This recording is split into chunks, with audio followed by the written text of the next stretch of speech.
যখন আপনার বিয়ে হয় তার আগে হয় না যে মেয়ে পক্ষ একটু কনফিউজ ছিল, শুনেছি যে মিডিয়ার ছেলে নায়ক, সে কি না কি হয়, ঠিকভাবে রাখতে পারবে তো আমাদের মেয়েকে। তখন শ্বশুর বলেছিলেন যে আমার জামাই, কি বলেছিলেন আপনি বলুন।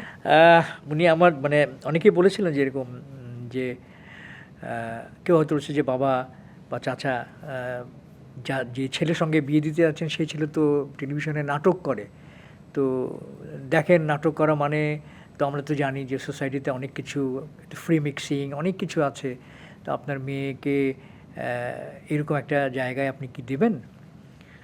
তো উনি বলেছেন যে ডাক্তার ইঞ্জিনিয়ার জামাই অনেকেরই হয়, কিন্তু নায়ক জামাই কয়জনের হয়। বাহ বাহ বাহ। এটা আমার জন্য অনেক বড় একটা ব্লেসিংস। আমার শ্বশুর খুবই আমাকে পছন্দ করতেন, এবং আমার সম্পর্কে উনি খোঁজ নিয়েছেন। যেহেতু উনি বেতারে ছিলেন, যখন প্রপোজালটা যায় আমার দিক থেকে, তখন কিন্তু উনি টেলিভিশনে এবং রেডিওতে উনি খোঁজ নিয়েছেন যে এই ছেলেটি কে এবং তার ব্যাকগ্রাউন্ড কী। বাহ, তিনি বেশ বিচক্ষণ এবং ছিলেন। পরবর্তী সময় কিন্তু আমিও জেনেছি এবং আমাকেও অনেকে বলেছে যে আপনি কিন্তু অনেক ভাগ্যবান, কারণ আপনি একজন ভালো মানুষের জামাই। ওয়াও। কারণ আমার শ্বশুর কিন্তু তারও কিন্তু অনেক বড় খ্যাতি ছিল যে উনি একজন ভালো মানুষ। কি নাম ছিল?